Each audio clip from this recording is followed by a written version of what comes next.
Assalamualaikum warahmatullahi wabarakatuh. Halo, selamat pagi sahabat Primaya. Gimana nih kabarnya? Nah, hari ini kita akan mendengarkan podcast ya dari Primaya Talk. Primaya Talk hari ini kita akan membicarakan tentang penyakit ginjal. Nah, saya sudah bersama dengan narasumber kita yaitu Dr. Rahel Kristianingrum. Perkenalkan dulu ya, saya perawat Dwi Nofrita. Saat ini saya bekerja di Rumah Sakit Primaya Bekasi Barat. Halo Dr. Rahel. Halo, selamat siang Mbak Dwi. Selamat siang Selamat dok. siang sahabat Primaya. Gimana kabarnya dok? Baik dong Mbak Dwi. Gimana kabar Mbak Dwi? Alhamdulillah baik dok. Ya dokter, di hari ini kita akan membicarakan tentang penyakit ginjal nih ya dok. Kalau boleh tahu dok, penyakit ginjal itu sendiri apa sih dok? Pasti banyak yang nanya nih ya. Penyakit ginjal itu merupakan suatu penyakit di mana terjadi penurunan fungsi dari ginjal. Ya. Tapi harus tahu dulu nih Mbak Dwi, apa sih sebenarnya ginjal itu? Iya betul dok.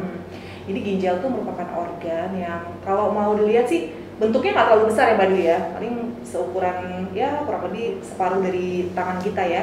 Dia letaknya ada di area punggung bagian bawah. Punggung bagian bawah, berarti arah pinggang ya dok ya? Ya betul, ada dua, kanan dan kiri Mbak Dwi. Ya. Nah, ginjal ini sebenarnya punya fungsi-fungsi yang sangat penting dalam tubuh kita karena bisa dibilang apa yang masuk ke dalam tubuh kita nanti dia akan menjadi limbah nih. Ya. Nah, dia akan dibuang dibantu oleh si ginjal ini. Jadi pertama dia fungsinya untuk mengeluarkan racun tubuh atau limbah dari metabolisme tubuh kita. Ya dok. Terus yang kedua juga dia ini membantu untuk mengeluarkan sejumlah cairan yang berlebih dalam tubuh kita melalui urin atau kencing. Oh Gitu. iya. Terus banyak sih fungsi yang lainnya, misalkan dia kayak menjaga keseimbangan elektrolit, asam basa dalam tubuh seperti itu. Tapi yang paling utama sih sebenarnya dia membantu untuk mengeluarkan racun tubuh dari tubuh kita. Nah kalau dengan kondisi gagal ginjal sendiri berarti itu kegagalan ginjal dalam memproses itu semua ya dok ya? Betul sekali Mbak Dwi. Ya, jadi kalau kita bisa lihat penyebabnya itu apa sih dok? Sebenarnya sih kita mesti tahu dulu Mbak Dwi bahwa gagal ginjal ini dia itu sifatnya ada dua nih. Ada yang akut, mungkin pernah dengar misalkan ada saudara kita nih yang diare akut mencret gitu ya, sehingga dia kurang cairan. Terus pas dicekin ternyata fungsi ginjalnya meningkat. Nah, atau misalkan pada pasien-pasien dengan kondisi infeksi. Tapi setelah ditunggu, setelah dilakukan penanganan terhadap penyakit dasarnya, ternyata ginjalnya berfungsi kembali. Balik lagi nih fungsinya, itu disebut dengan gagal ginjal akut. Nah, tapi ada juga memang yang disebut dengan gagal ginjal kronis, itu kondisi di mana penyakit ginjal ini progresif. Jadi dia makin lambat laun tuh kondisinya tuh makin memburuk. Apalagi kalau ditunggu sampai dengan 3 bulan tuh kok fungsi ginjalnya nggak turun-turun ya, tapi kalau dicekin markernya urea kreatinin kok makin tinggi gitu. Nah, memang penyebab dasarnya sih paling banyak itu disebabkan oleh diabetes atau penyakit kencing manis Mbak Dwi. Terus yang kedua, lucunya kalau di Indonesia tuh penyebabnya paling tinggi karena hipertensi atau tekanan darahnya terlalu tinggi gitu ya. Terus ada lagi sih penyebab yang lainnya misalkan karena autoimun ya, penyakit misalkan kondisi-kondisi tertentu di mana ginjalnya mengalami gangguan secara anatomis sehingga dia tidak bisa mengeluarkan juga bisa fungsinya terganggu. Ya, tadi dokter katakan ureum kreatinin ya dok ya. Nah, itu tuh diambilnya dari mana sih dok? Kita bisa tahu ada hasil ureum kreatinin itu diambilnya dari mana? Diambilnya dari darah, dari pemeriksaan darah Mbak Dwi. Ya, jadi kalau misalkan teman-teman atau sahabat Primaya misalkan mau melakukan pemeriksaan ginjal, bisa datang ke laboratorium Rumah Sakit Primaya tuh atau di lab Western Indo juga boleh ya.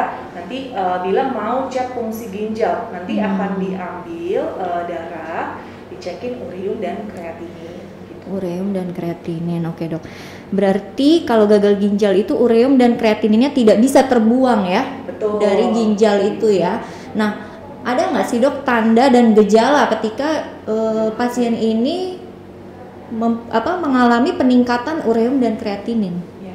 Biasanya sih kalau misalkan masih tahapan awal, yang kronik tadi ya Mbak Dwi ya. Tadi saya lupa bilang nih, kalau yang kronik yang tadi saya bilang progresif, penurunan fungsi ginjalnya tuh lambat laun makin tinggi, dia sebenarnya dibagi atas 5 stage atau 5 tangga ya Mbak Dwi ya. di tahapan awal ketika ada peningkatan fungsi ginjal ini kadang pasien nggak merasakan apa-apa. Tapi pada tahapan lanjutan bisa nih, karena urin kreatininnya tinggi, dia mengeluh, ada keluhan pertama tuh sering mual. Disangkanya mual nih Mbak, disangkanya mah kok bolak-balik ke klinik nggak membaik gitu ya, dikasih obat mah. Ternyata pas dicek urin kreatininnya meningkat. Jadi yang pertama tuh paling sering pasien mengeluh ada mual muntah. Sampai pada tahapan lanjut itu seringnya ada keluhan kencingnya kok ini ya berkurang gitu ya. Atau pada tahapan yang lebih lanjut lagi di mana kencingnya nggak keluar sama sekali, bahkan pasien datang dengan keluhan sesak berat. Itu yang paling kita takutkan. Dan yang paling ngerinya kalau sampai urin kreatininnya terlalu tinggi sehingga dia mengganggu otak, pasien bisa datang dengan kondisi tidak sadarkan diri. Itu sih Mbak. Oh, itu yang paling beratnya ya Dok. Betul.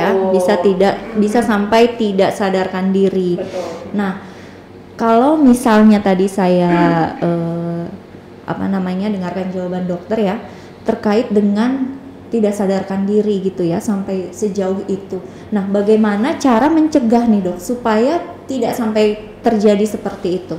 Ya, memang baiknya sih medical check up berkala ya Mbak. Medical check up berkala, oke. Sahabat Trimaya yang mungkin usianya sudah di atas 35 tahun, sudah layaknya mungkin setiap tahun melakukan pemeriksaan fungsi organ tubuh kita, misalkan pemeriksaan liver gitu ya, terus salah satunya adalah fungsi ginjal, atau yang paling ringan pemeriksaan urin ya, pemeriksaan urin gitu. Nanti di situ bisa kelihatan nih Mbak, kalau misalkan emang ada peningkatan, wah udah harus warning nih, mesti ke dokter gitu ya, untuk lanjutan supaya bagaimana dia tidak masuk ke staging berikutnya gitu. Tapi mungkin bisa sahabat-sahabat Trimaya itu selain tadi medical check up, pastinya pola hidupnya harus baik ya Mbak. Iya betul, itu kunci ya Dok ya. Kunci, karena tadi kan pertama dibilang penyebab utamanya karena diabetes, ya kan, karena kencing manis. Jadi memang harus pola hidup sehat, makannya harus seimbang ya. Jangan, sekarang mungkin lagi zamannya minum boba ya Mbak Dwi. Boba, iya. Yang gulanya tinggi gitu ya. Dan serba instan ya Dok. Betul, ya sekarang ya. Betul. Jadi mungkin yang pertama bisa menjaga pola makan gizi seimbang. Terus yang kedua juga menjaga supaya berat badan tubuhnya tetap ideal, karena juga obesitas menjadi salah satu faktor penyumbang kencing manis dan hipertensi tentunya gitu. Terus ya makan mungkin lebih baik sih memang makanan rumah sih Mbak Dwi ya. Karena makanan luar tuh kadang seringkali karena rasanya enak tuh sebenarnya karena kadar natriumnya tinggi, jadi garamnya tinggi gitu. Jadi memang baiknya sih kita menjaga pola makan, kemudian juga minum cukup Mbak Dwi ya. Iya. Baiknya sih 2 liter ya per hari. 2 liter per hari ya Dok. Menjaga juga sering olahraga ya, istirahat yang cukup itu sih pasti, dan menghindari stres ya Mbak Dwi. Menghindari stres, wah penting sekali itu ya sahabat Trimaya.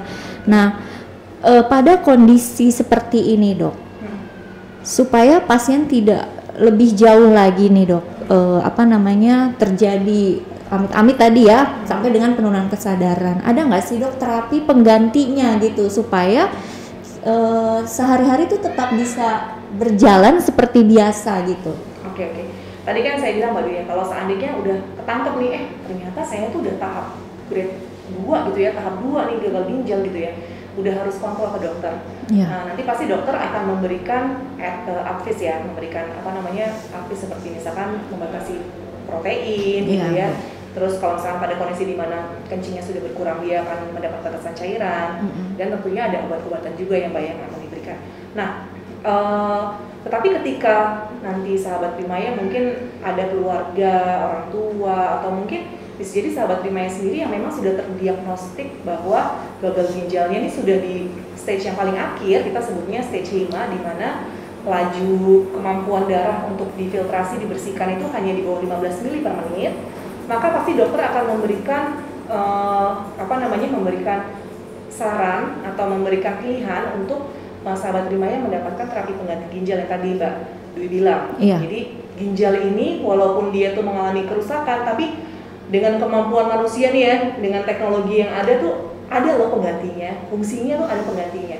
Sayangnya memang kalau di Indonesia tuh masih nganggapnya tabu gitu ya Mbak ya. Waduh, kalau saya gagal ginjal, betul Dok, terus mau cuci darah tuh bakalannya dunia saya udah runtuh gitu ya. Iya Dok, betul. Tapi memang terapi pengganti ginjal ini menjadi salah satu pengganti yang emang bisa menggantikan fungsinya loh gitu, dan emang ada pilihannya Mbak Dwi. Pilihannya ada 3 nih Mbak Dwi. Yang pertama mungkin kalau yang sering kita dengar transplantasi ginjal ya Mbak Dwi. Transplantasi ginjal atau cangkok ya dok ya, Ya, disebutnya betul. ya, cangkok ginjal gitu ya. Jadi kalau transplantasi itu dari ginjal yang sehat dan Ya. sistem donor akan diberikan kepada orang yang sakit, sehingga nanti diharapkan sih ginjal ini bisa berfungsi dengan baik sehingga kemampuan untuk membuang racunnya jadi kembali. Ya. Terus yang kedua sebenarnya ada pilihan peritoneal dialisis. Peritoneal dialisis, waduh, apa itu dok? CAPD namanya Mbak Dwi. CAPD ya. CAPD, peritoneal dialisis. Berarti Betul. kalau diterjemahin sepertinya cuci darahnya dari rongga peritoneal ya dok ya, dari perut, rongga perut, betul dok? Betul sekali Mbak Dwi. Nanti mungkin sahabat Primaya kalau yang masih awam dan belum paham mungkin boleh ya ketik di Google CAPD Oh, iya, Dok. Charlie Alpha apa tuh P? Pak, Oh ya Papa sama D Delta. Nah, CAPD. Nanti di situ akan diberi info bagaimana sih, seperti apa sih bentukannya supaya bisa membayangkan dulu ya. Tapi kurang lebih CAPD ini merupakan salah satu terapi pengganti, dan di Indonesia pun sudah digunakan ya Mbak Dwi ya. Iya, sudah digunakan. Bahkan layanan asuransi BPJS pun mengcover untuk itu ya. Lalu yang ketiga yang udah umum dan sering didengar tuh hemodialisis atau cuci darah. Oke, cuci darah Ini menarik atau nih, hemodialisis. Tapi sebenarnya hemodialisis itu benar darahnya dicuci gitu dok? Atau seperti apa gitu dok? Oke. Jadi yang disebut dengan hemodialisis atau bahasa awamnya cuci darah ya, sebenarnya sih Iya. salah ya. Kalau cuci itu kan berarti kucek-kucek gelas-gelas ya. Iya dok, betul.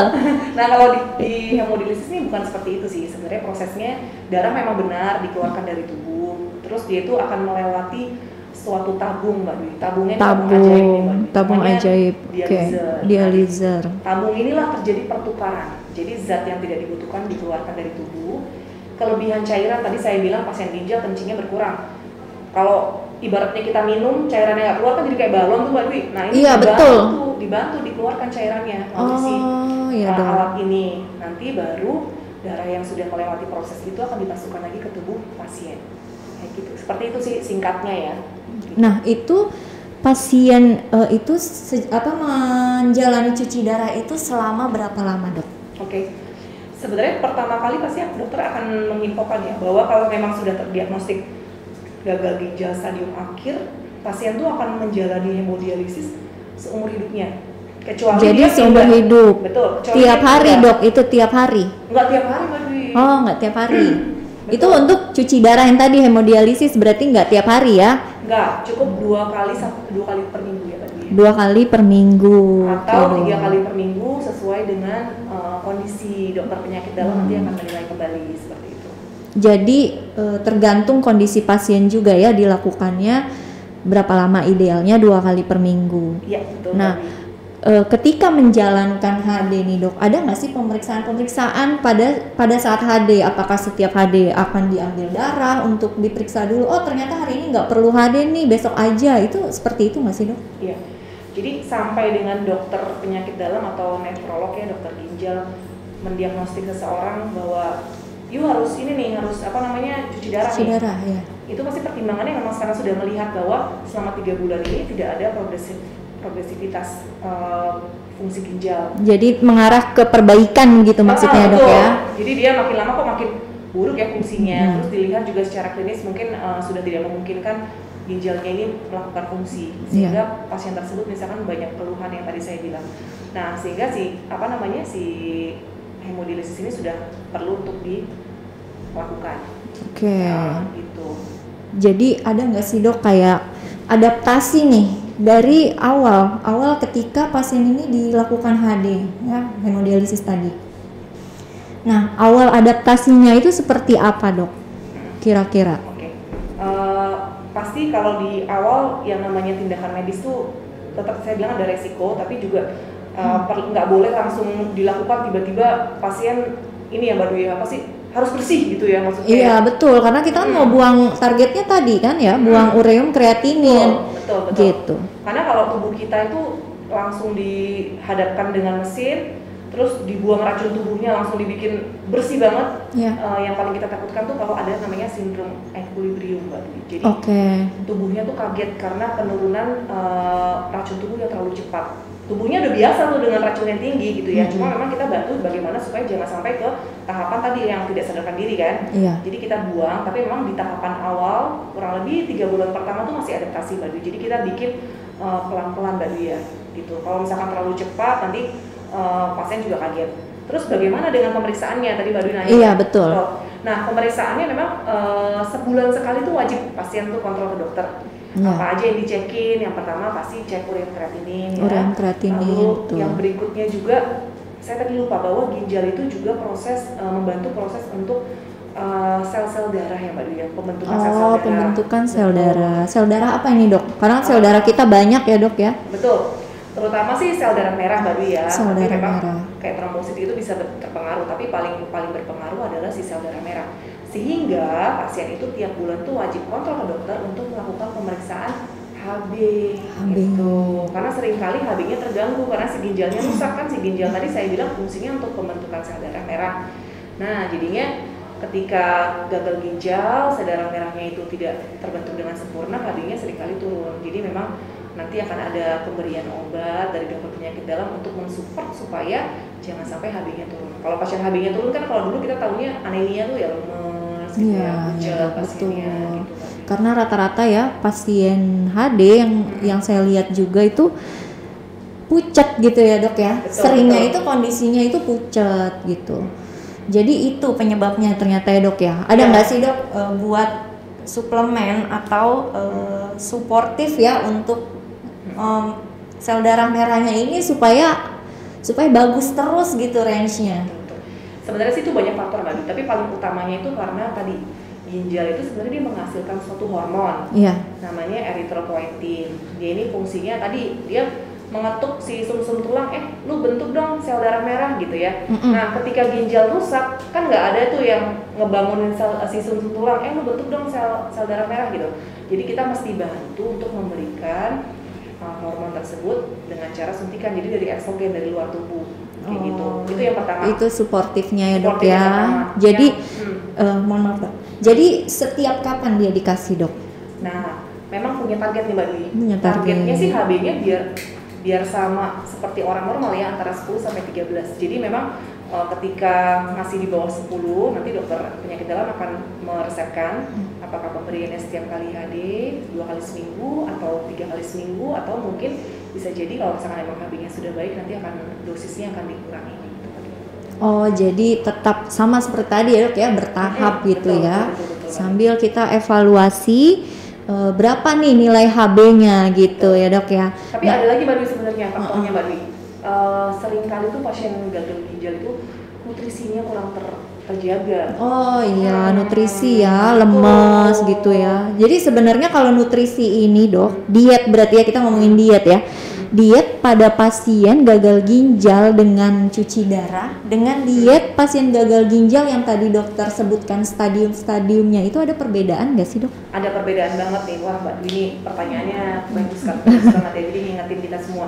Jadi kalau pada pasien-pasien yang sudah menjalani hemodialisis atau sudah cuci darah, kebutuhan protein itu sudah hampir sama dengan kita yang normal. Kenapa? Jadi ini untuk protein ya dok ya? Protein. Kebutuhan protein. Ini yang jadi perhatiannya protein. Kenapa?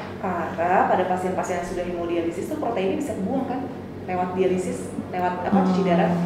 Tapi kalau pasien-pasien atau sahabat-sahabat Primaya, saudara-saudaranya yang mungkin belum sampai ke tahapan cuci darah dan dia sudah didiagnosis sama dokter bahwa gagal ginjalnya ini sudah stage sekian atau tangga kesekian, nah pasti proteinnya akan dibatasi karena jangan sampai ketika proteinnya terlalu tinggi di metabolisme di dalam tubuh akan meningkatkan si ureum kreatinin sehingga pasien ini cepat untuk masuk ke tahapan akhir. Gitu. Jadi kalau masih belum HD pasti proteinnya akan dikurangi Mbak Dwi.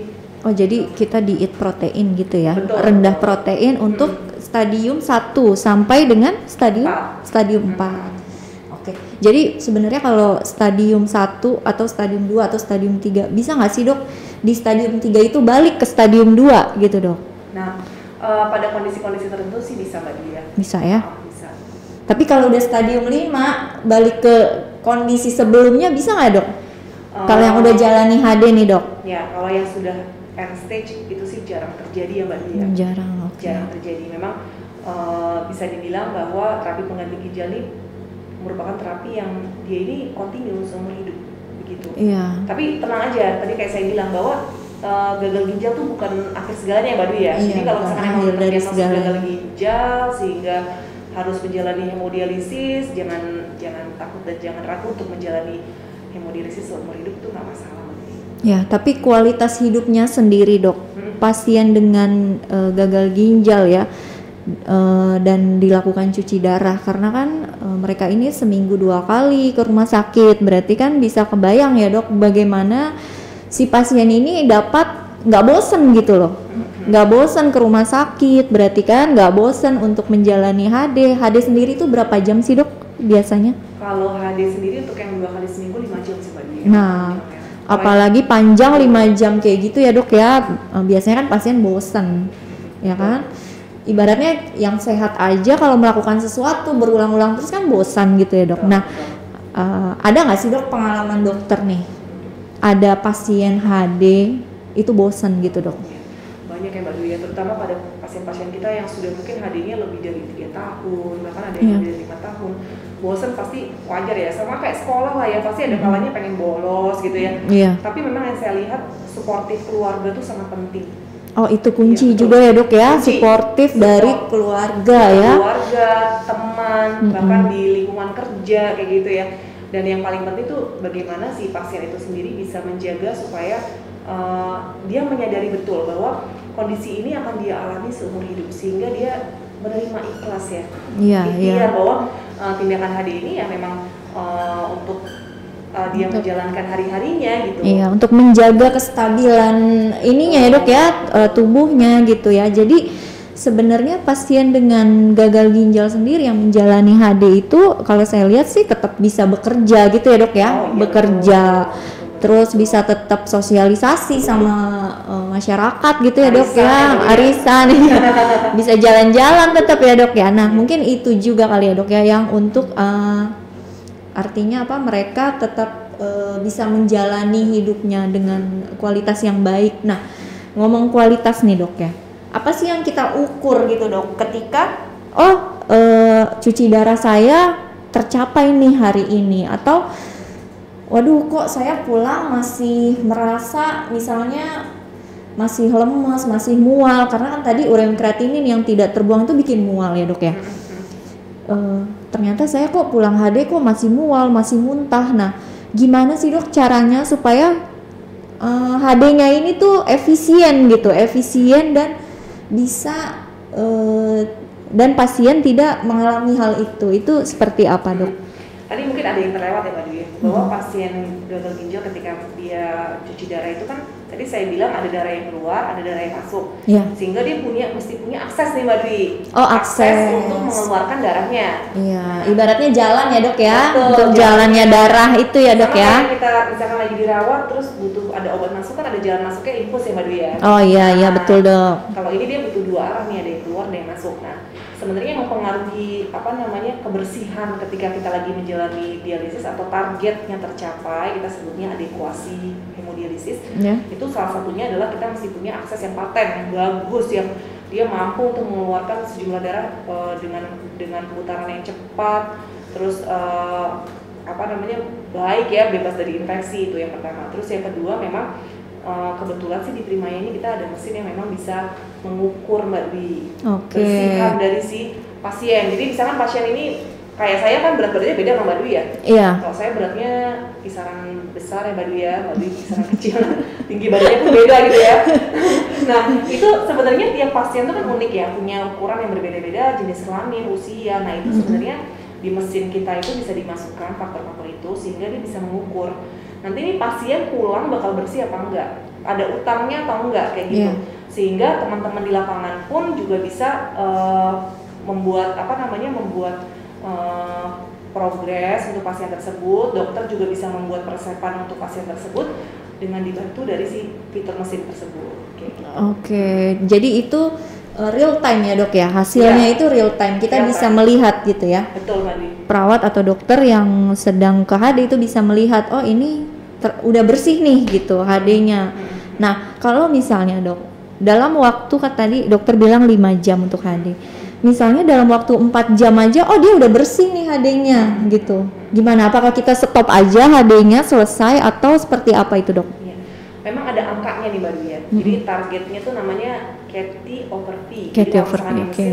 Ada yang periksanya CATI over P, ada yang periksanya URR ya, urea reduction ratio, atau intinya sih sahabat Rimaya mesti mengetahui bahwa udah bersih nih pasiennya gitu ya. Ada angkanya.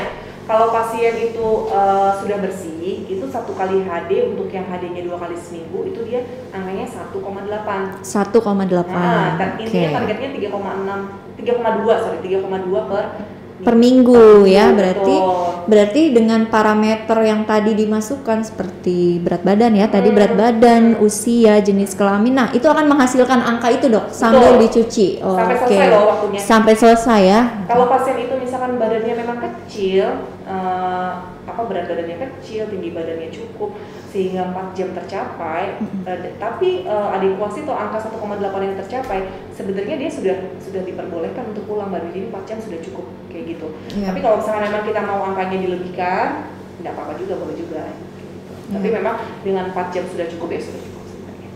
Oke, dok, saya mau tanya lagi nih ya. Mungkin ini agak sedikit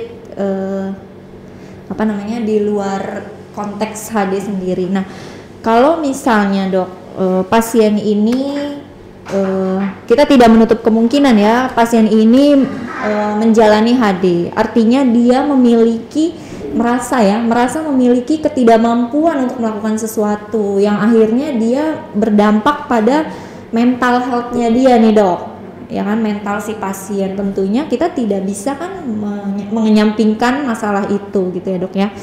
Nah, ada nggak sih dok pasien-pasien dokter nih, menurut pengalaman dokter itu yang depresi gitu dok, sampai depresi atau akhirnya udah saya nggak mau HD lagi gitu. Ada nggak sih dok yang seperti itu dok? Ada Mbak Dwi, memang itu kalau menurut saya sih hal yang wajar ya, terutama pada pasien-pasien kita yang baru aja ke diagnostik, misalkan baru ke dokter nih, terus dibilang kamu harus gagal ginjal. Ada beberapa orang yang memang dia tidak bisa menerima, sehingga itu menjadi pukulan besar buat dia, mempengaruhi kondisi psikis dan fisiknya. Kalau psikisnya sih tadi yang Mbak Dwi bilang, dia bisa depresi, merasa dia hancur, pekerjaan gue bakal terima apa enggak gitu, masih bisa kerja atau enggak, masih bisa menghidupi keluarga betul dong. Kalau yang ibu rumah tangga masih bisa melayani anak dan suami gitu ya. Tapi memang ada juga pasien-pasien yang memang bahkan sampai ketika dia depresi itu dia sampai nafsu makannya berkurang sehingga dia malnutrisi, memperburuk kondisi.